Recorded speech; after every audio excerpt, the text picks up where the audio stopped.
So our first question is, does Earth Day matter? I think it absolutely matters. You know, it's an aggregation of people who are actually concerned, even passionate about these issues at a time when society at large has pulled the covers over its head and gone back to sleep, or at least turned away to problems that they feel are more pressing, such as the economy, jobs, and so on, and are really ignoring this huge looming wave that's going to crash down on us over the next decade or so that we really need to be doing something about. So you got the people here, and they reinforce each other. I believe they can challenge each other to do specific things, and hopefully what comes out of today is a sense of what to do next at an individual level. Okay, I know since Avatar has been released, you've become involved in a sort of a real-life struggle. What drew you to the problem in Brazil with the Xingu and the Belo Monte hydroelectric dams? Thanks for being up to speed on that. It's because Avatar is a global phenomenon, and I've been approached by so many groups from all over the world. I had to sort of pick my battles carefully, and this particular one, with respect to the Belo Monte Dam, seemed like just a classic collision between advancing civilization and the rainforest in its pristine natural state, and indigenous people still living traditionally who are going to be displaced. The bulldozers are going to knock down their forest. The flooding from the dam upstream of the dam is going to destroy hundreds of square miles of forest and so on. So so I got into it on that basis, and then I met all the people, not all the people, but many of the people who are going to be affected, certainly their leaders, on a couple of trips down there. So now it's kind of a personal fight to try to help them out, because the solution is so simple, so obvious. We need to, as a planet, as a human civilization, make a conversion to a renewable energy. We need to do that. And if Brazil were doing that, they wouldn't need the hydroelectric dams. In our country, we think of hydroelectric as pretty clean power. It doesn't burn anything, it doesn't pollute the environment. Except in Brazil, it does, because they're building the dams in the rainforest.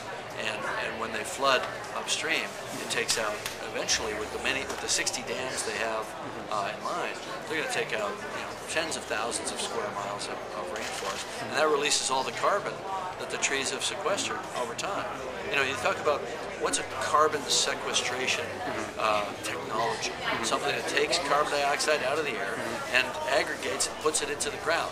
Well, we have that. It's called a tree, And there's this enormous biomass in the Amazon basin that has sequestered historically carbon over the years. I think it's overplayed, this idea that they're the lungs, that they're continuously taking carbon out of the air. That's true, but that's not the big effect. The big effect is actually the negative effect when the carbon that's been taken out of the air for 1,000 years gets put back, often in the form of methane, or actually almost always in the form of methane from the rotting trees underneath the water. And they run through the turbines of the dams, which is a natural aeration sort of process that puts all the methane back in the air.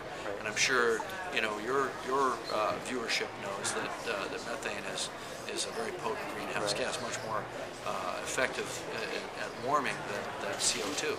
So the net effect actually of this one dam, according to a climate scientist that I talked to who's studied this particular project, is that this one dam, the Belo Monte Dam, will actually produce as much carbon pollution or as much warming effect as all of Sao Paulo's output in a year. That's a city of 20 million people. So that's significant.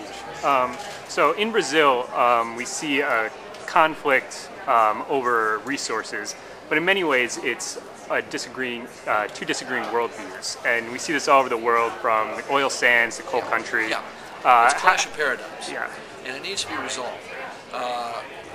Really what you've got here is that you've got the sort of natural conservationists who are the indigenous people, who are excellent stewards of their environment, and by the way have the moral right to be there because they've been there from time immemorial. And the rainforest itself, I would submit, has a moral right to exist. And I think we all sort of feel that, but it becomes very inconvenient when economic interests want to mow down the rainforest to make way for cattle ranches and so on, to drive economic growth, blah, blah, blah. We all know what the driving forces are. So it's a collision between economic growth, industrial civilization, growing middle class and emerging markets, higher energy consumption, all these things on the one hand, with the natural world on the other hand.